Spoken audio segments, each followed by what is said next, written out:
Greetings to you today and welcome to our daily Devo for Thursday, February the 1st. February the 1st. We are near the end here of our book. I'm sorry to see it go. We used one of this gentleman's books before this, John Beck, A Walking Toward the Gospels, Experience the Life and Lessons of Jesus. It's been great. Again, I recommend, want to do further study on your own. There are pictures, there are maps, all kinds of things. And then at the end of each one of our devotions, would be too much for me to include in all of this, a listing of further passages of Scripture for reference. So I would recommend it if that's something you'd like to pursue even further. But we are down to the very last two of our devotions out of this book. Again, this one's entitled The Great Commission, one of my favorite subjects, as those of you who know me well know. Matthew 28, verses 16 through 20. They quote 18 and 19. Don't know why, not all the verses, but then Jesus came to them and said, all authority, listen to that, all authority in heaven and on earth has been given to me. Therefore, go and make disciples of all nations. He assumes, as some people want to translate that as you are going, make disciples of all nations. Final words are important words. That makes us lean in for a closer look at these final words of Matthew's gospel.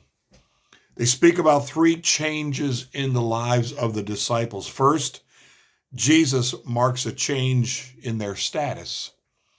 Within first century Judaism, no one was to teach unless authorized to do so by someone who already was an authorized teacher. Jesus claimed all authority and now authorizes his longtime students to function as teachers. Second, Jesus changes the message that they are to deliver. Prior to this, Jesus had severely limited the content of what they said from Matthew 12:16 and 16:20. Their message was this simple. The kingdom of heaven has come near, Matthew 10:7. Now they were to share everything that Jesus had taught them. Third, Jesus changes the scope of their mission. Prior to this, Jesus directed his disciples to speak only to those who were descendants of Abraham and Sarah, the lost sheep of Israel, as it were, Matthew 10:5 and 6, as well as 15:24. Now they were off to make disciples of all nations.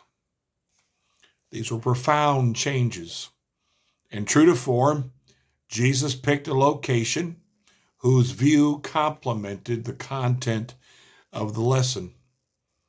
Matthew is not in the habit of naming mountains, but often leaves tantalizing clues as to which mountain we are on. In this case, we know the mountain was in Galilee, distinguished from the other rising terrain and familiar to the disciples, 26:32, 28:7, 10, and 16. My best guess is that the mountain is Mount Arbel. It has the most distinguished profile on the Sea of Galilee. Jesus had taught the disciples here before, including the extensive lesson known as the Sermon on the Mount. And its summit comes with a commanding view, rising 1,245 feet above the Sea of Galilee shoreline. The view from Mount Arbel overlooked many of the other experiences the disciples had with Jesus in the Sea of Galilee basin. What is more, it allowed the disciples to see representative of all nations. It allowed the disciples to see representative,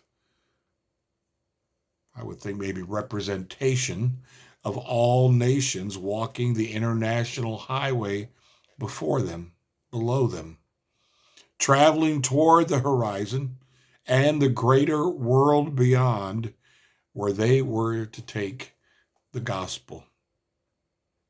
The disciples left this mountain with a new status and a new assignment, and we share both with them, a new status and a new assignment.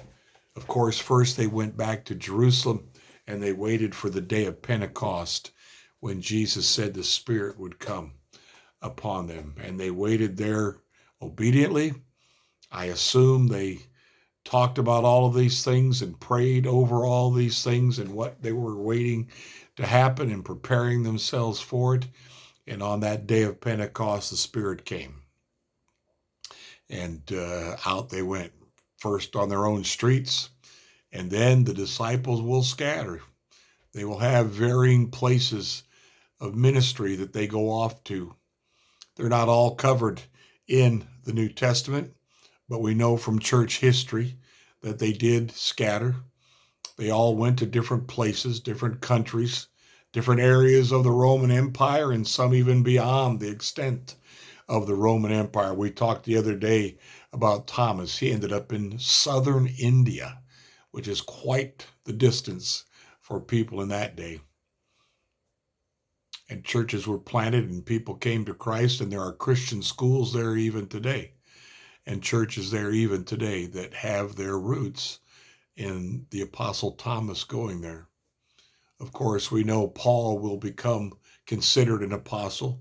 He's not in this group, but he will go around what we know as Western Turkey, what they refer to as Asia Minor, and plant churches. But also he will be in Rome and have the great desire to go to what we know as Spain.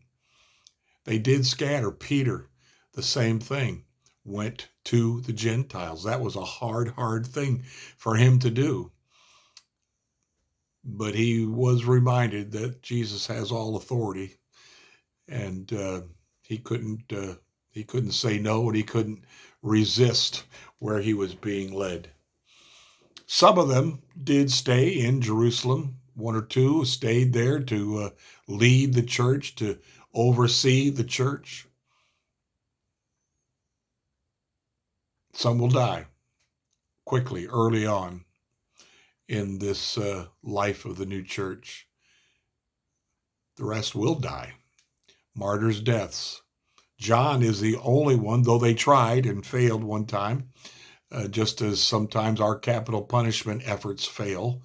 They tried to have John put to death, and he will survive that and end up in a Roman prison on the Isle of Patmos, where on the Lord's day, he will see a great vision. Fasting on the Lord's day, he will see a great vision that we call the book of Revelation. Jesus has all power. He upgraded them. He now trusted them to do more. He's faithful in little, will be given much to be faithful in. They can be trusted. And that's what it was with these guys.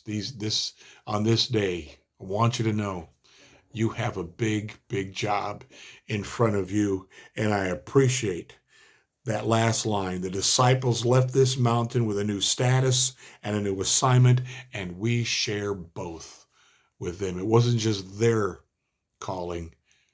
That's been passed on down through the generations of the church.